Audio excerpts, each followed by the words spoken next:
Hi and welcome to today's video. In the video today, we're going to be talking about 3 ways you can convert your PowerPoint slide deck to a PDF document. So let's jump right in. Okay, so here we have a PowerPoint presentation. I've got a number of slide decks here.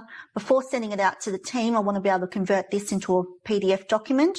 Now, in order to do this, you need to go to the File tab, select Save As, select where you want to save the file.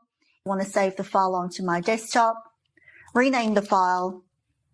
You'll also notice here that the file type here is by default listed as a PowerPoint presentation.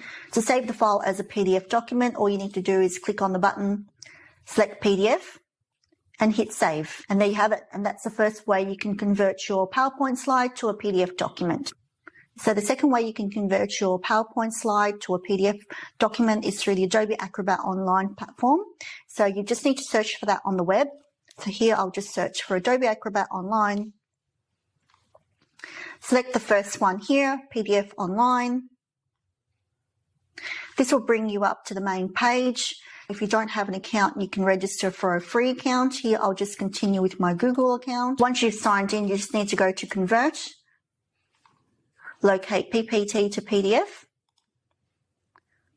You can either drop or drag your file or add the file from your computer. It might take a few minutes to convert.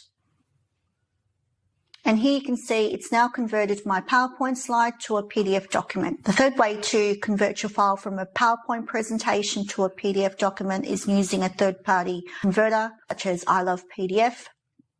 So here you just need to go on the website. I'll provide links in the description below for all of the websites. Click on PowerPoint to PDF.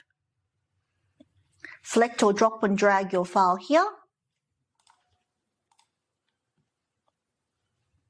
Select Convert to PDF and download your file. So that's 3 ways you can convert PowerPoint into a PDF document. Now each will have its own unique advantages. If you've already got Office 365 or PowerPoint, it's much more easy for you to convert it within the PowerPoint software. Adobe Online is another good option for you to consider if you prefer working online and need to share it afterwards. You also have the option of using third-party platforms like I showed earlier. These are just some of the ways that you can convert your PowerPoint slide to a PDF. If you found this video helpful in any way, please give it a thumbs up. Let me know in the comments below if you've got any questions, and I'll see you in the next video.